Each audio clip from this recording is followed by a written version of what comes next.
Oke, kita masuk ke part 2, kita akan bahas regresi sederhana.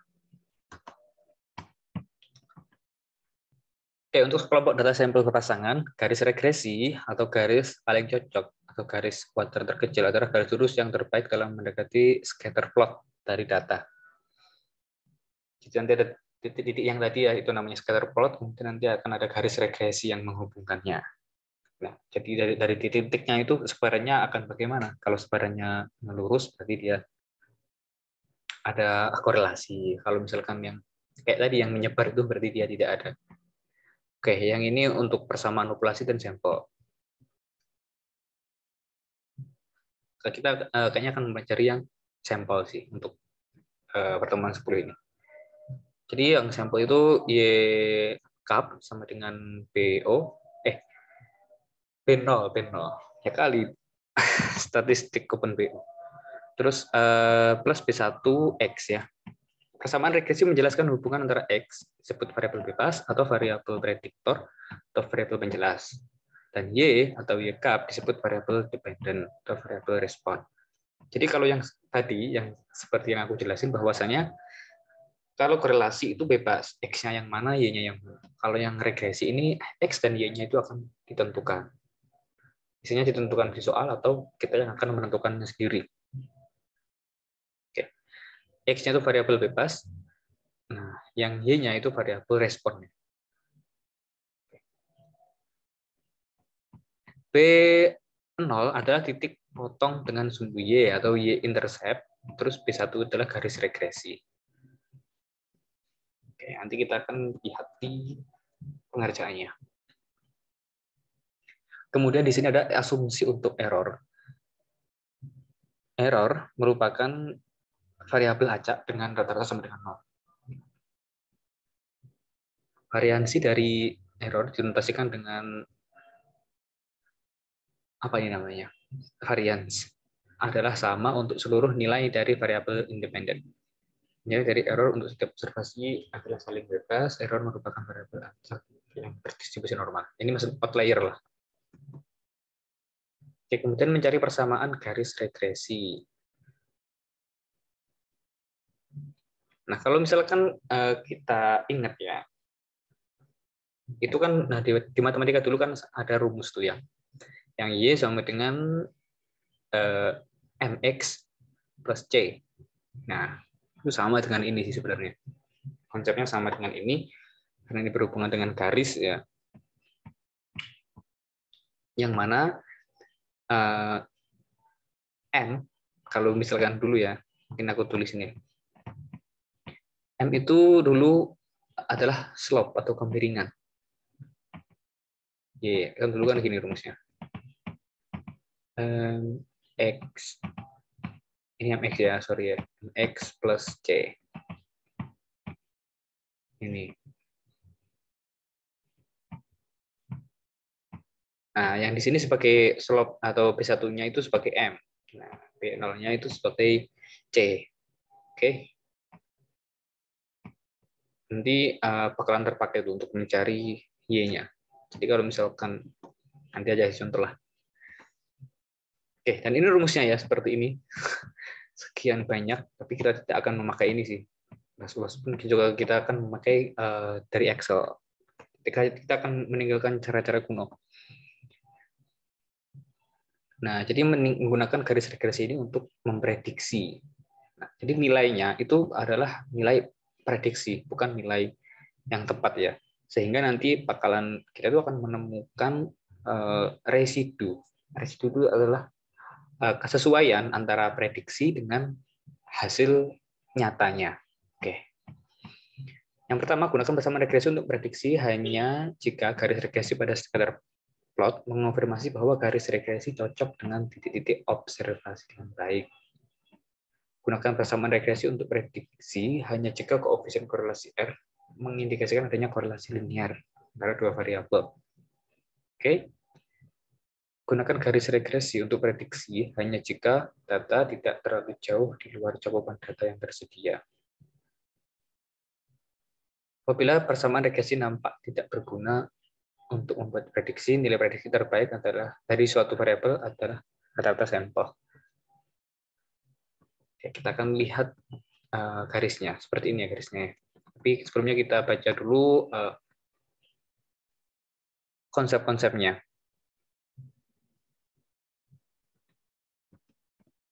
Menginterpretasi persamaan regresi perubahan marginal. Gradien garis B1 dalam persamaan regresi mewakili perubahan marginal dalam Y yang terjadi saat perubahan 1 unit X.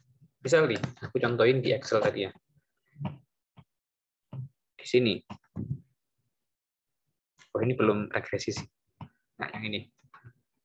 Ini kan ada tuh ketemu. Yang ini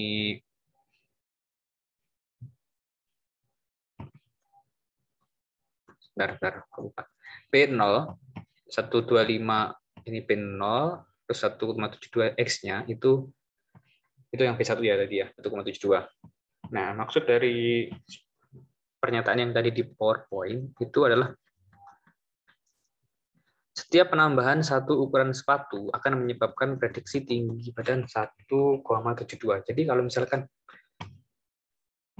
X ini nanti kan akan kita ganti dengan ukuran sepatu yang ada di sini tuh. Ini ada di sini. Maka setiap penambahan satu ukuran sepatu itu akan menyebabkan prediksi tinggi badan itu bertambah sebesar 1,72. Gitu ya. Tergantung nanti satuannya apa. Kalau cm ya 1,72 cm. Misalkan inci ya 1,72 inci gitu ya. Oke. Jadi maksud dari pernyataan ini adalah yang tadi aku jelasin. Kemudian titik-titik pencarian dan berpengaruh. Nah, ini outlier ya. Dalam scatter-plot, suatu pencarian adalah titik yang terletak jauh dari titik-titik data lainnya. Kalau misalkan lupa, outlier itu kalau misalkan datanya itu sekitar 50, terus kemudian 55, 60, 70, tapi tiba-tiba ada data yang tertulis itu 900 misalnya. Itu namanya outlier. Data sampel berpasangan dapat mengandung satu atau lebih titik berpengaruh, di mana titik tersebut mempengaruhi dengan kuat grafik dari garis regresi. Oke. Ini residual dan sifat dari least square. Jadi di sini ya, kalau kita lihat, nah ini persamaannya dulu. Kita lihat ke persamaannya dulu. Adalah 5 plus 4X. Nah, kita coba lihat yang ini. Ini X-nya 1. Ini X-nya 1, terus Y-nya. Y-nya adalah 8. Ya. Y-nya 8. Apakah ini sesuai ketika kita masukkan ke sini? Tuh. 5 tambah 4 kali 1. Itu 9. Nah, oh ini 9, sorry, ini 9. Ini kalau yang sesuai dengan garis atau yang prediksi. Prediksinya itu menghasilkan 9. Nah, sedangkan di sini, ini yang titik biru-biru ini. Ya, ini adalah titik kenyataan atau nilainya di real life. Gitu. Ini nilainya ternyata cuma 4. Gitu. Berarti kan ada selisih kan. Nah, selisihnya adalah min 5. Itu residual. Jadi residual ini adalah selisih antara nilai prediksi dan nilai kenyataan. Oke. Yang ada di garis ini merupakan nilai prediksi. Sementara yang di titik ini adalah yang nyata. Residual adalah jaraknya atau selisihnya. Oke. Oke, ini udah ya. Kemudian di sini ada residual plot. Residual plot adalah scatter plot dari titik-titik. Ada X, Y, min, Y cap. Kriteria untuk menganalisis residual plot. Yang pertama, residual plot seharusnya tidak memiliki pola yang jelas. Residual plot seharusnya tidak terlalu jauh lebih gemuk atau lebih kurus saat dilihat dari kiri ke kanan. Oke.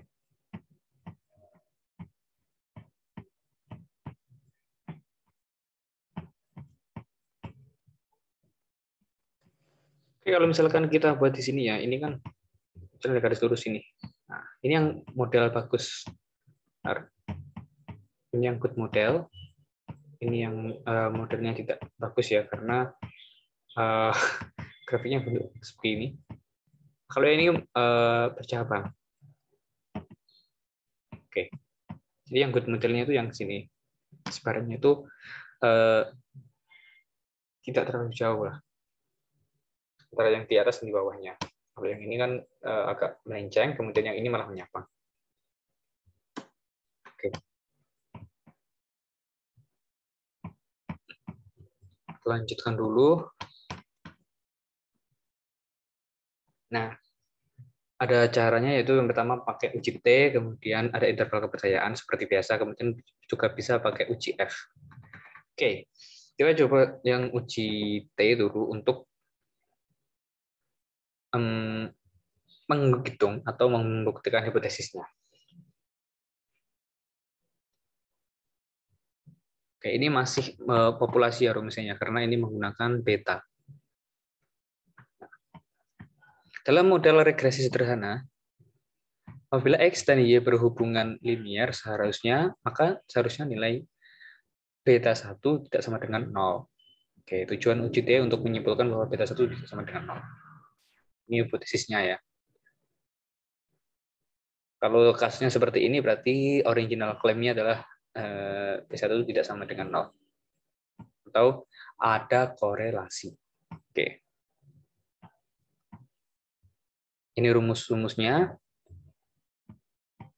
Nah, kemudian di sini ada aturan penolakan H0, metode p-value. Tolak H0 apabila p-value kurang dari alfa.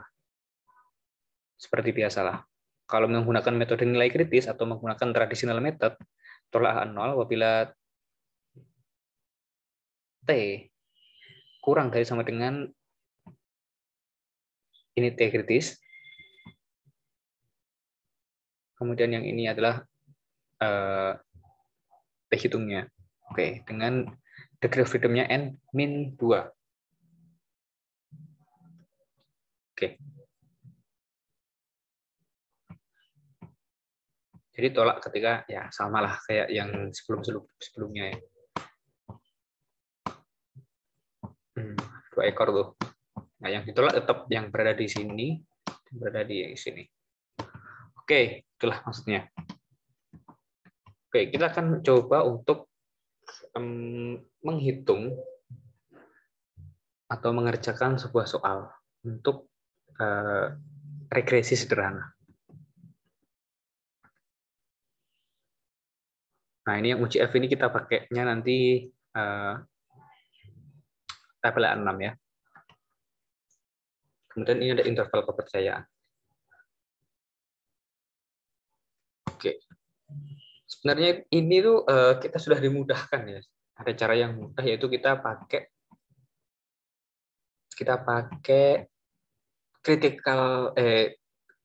nilai kritis atau traditional method untuk mengerjakannya. Sebenarnya sudah cukup. Kita tidak perlu lagi mencari cara-cara yang lain. Nah, ini misalkan kita akan mengerjakan soal yang ini. Jadi di sini ada hubungan antara ukuran sepatu dengan tinggi. Ini ada 40 ya sampelnya. Ini caranya sama kayak yang tadi ya. Pakai regression, kemudian tinggal masukin aja angka-angkanya. Nanti bakalan ketemu nilai seperti ini. Yang paling atas, multiple R, itu adalah nilai korelasinya. Oke, nilai korelasi. Kemudian R square ini adalah R kuadratnya. Ini dikuadratkan lah.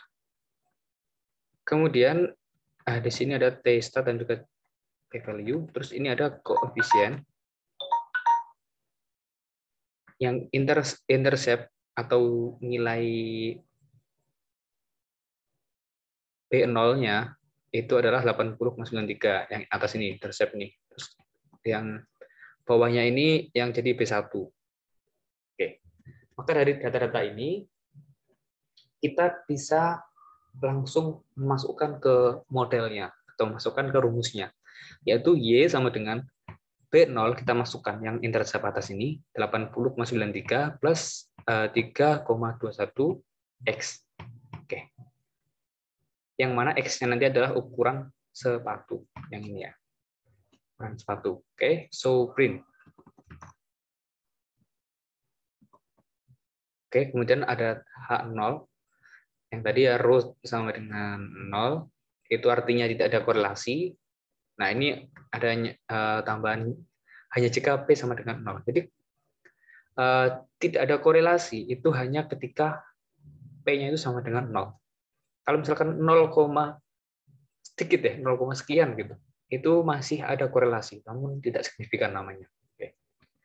Kalau 0, rho tidak sama dengan 0, itu ada korelasi. Oke. Apapun itu ya, meskipun sedikit. Terus, nah ini tabel A6 ya, dengan N40 dan alfa 0,05. Mungkin akan saya tunjukkan tabel A6. Tabel A6 ya.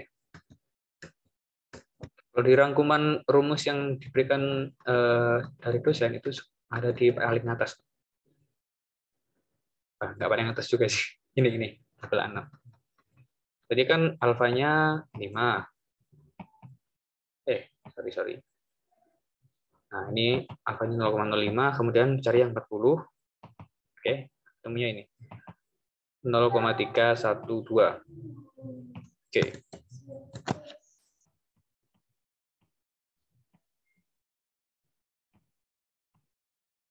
Kita dapat T kritis dan juga nah ini T-tesnya dari yang atas tadi. Dan juga T-tes. Kita gambar grafiknya. Oke. Sorry. Ini T kritis yaitu 0,312 ya, yang ini. Terus T-tesnya itu ada di sini berarti karena dia 0,813. Oke. Jadi kesimpulan yang kita buat adalah pertama, sekali lagi ini salah ya. Karena dia menolak H0 berarti dia akan menerima H1. Sementara H1-nya itu ada korelasi. Berarti ini tidak terdapat. Tidak terdapat cukup untuk bahwa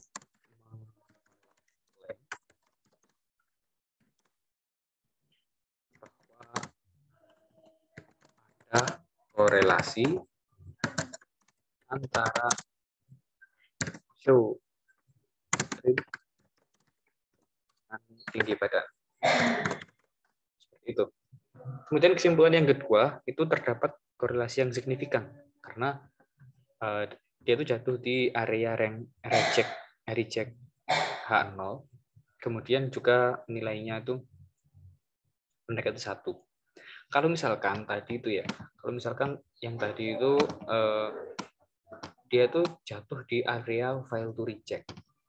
Tapi nilainya itu tidak sama dengan 0. Itu bagaimana?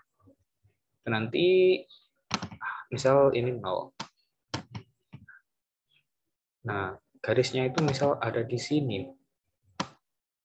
Berarti itu masih ada korelasi. Meskipun tidak signifikan. Oke.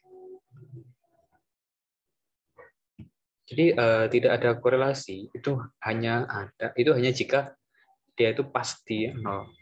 Oke, seperti itu ya. Kemudian ada korelasi positif. Oke.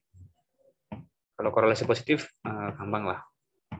Misalkan dia jatuh di area sebelah kiri berarti ya korelasi negatif gitu. Kemudian ini R square atau variannya.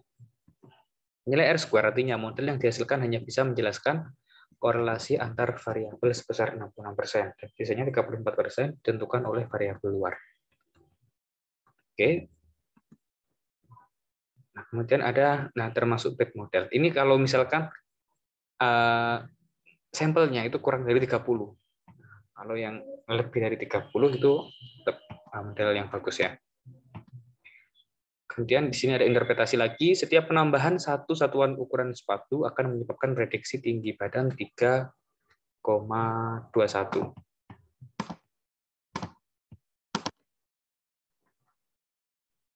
Yang ini ya, berarti setiap X-nya ini bertambah atau berkurang satu, nilainya itu akan prediksinya akan berkurang atau bertambah sebesar 3,21. Kemudian kita gambarkan dengan sketogram. Nah, gambarnya akan seperti ini, yaitu garisnya lumayan lurus karena tadi korelasinya mendekati 1 dan korelasinya cukup kuat. Caranya untuk dapetin grafik ini gimana? Caranya adalah kita buat dulu kolom Y sama dengan P0 plus P1X. Ya, masukin rumus yang tadi aja. Nih. Oke. Kemudian tinggal tarik aja ke bawah. Terus residunya ini adalah dari Y dikurangi Y cup. Ini Y cup lah istilahnya. Ini ya. Y mini Y cup atau residu. Nah, sehingga nanti akan ketemu seperti ini. Oke. Ini ketika kita bandingkan dengan sampel yang 5. Ini kan cuma 5 sampelnya. Ini sampelnya cuma 5. Nah, yang ini sampelnya ada 40. Ketika dibandingkan, semakin banyak sampel yang digunakan, maka nilai multiplier R akan semakin besar dan korelasinya akan semakin signifikan. Oke, ini sudah selesai. Jadi cukup itu aja sih materi untuk pertemuan 10 kali ini.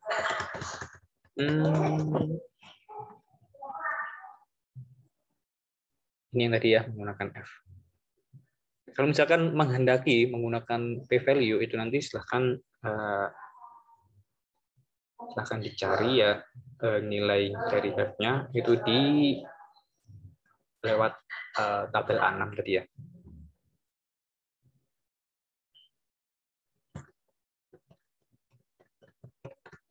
Sepertinya ini sudah cukup.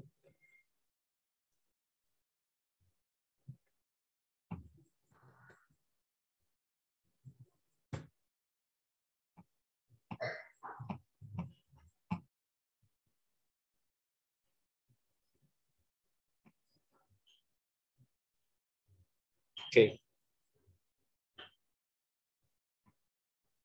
Ini contoh yang sederhana.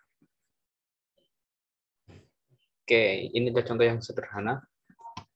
Kemudian harus selesai ya. Jadi aku contohkan dengan 2 contoh ya. Yang pertama yang cuma 5 sampel, kemudian dengan 40 sampel. Serta kesimpulannya. Oke, sebetulnya sudah cukup untuk yang materi pertemuan 10. Terima kasih. Selamat bertemu kembali di pertemuan-pertemuan selanjutnya. Jangan lupa untuk belajar.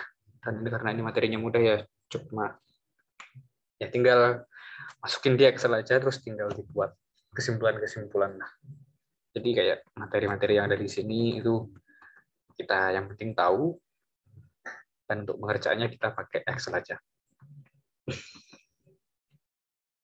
Karena lebih cepat dan juga cara kita tinggalkan cara lama.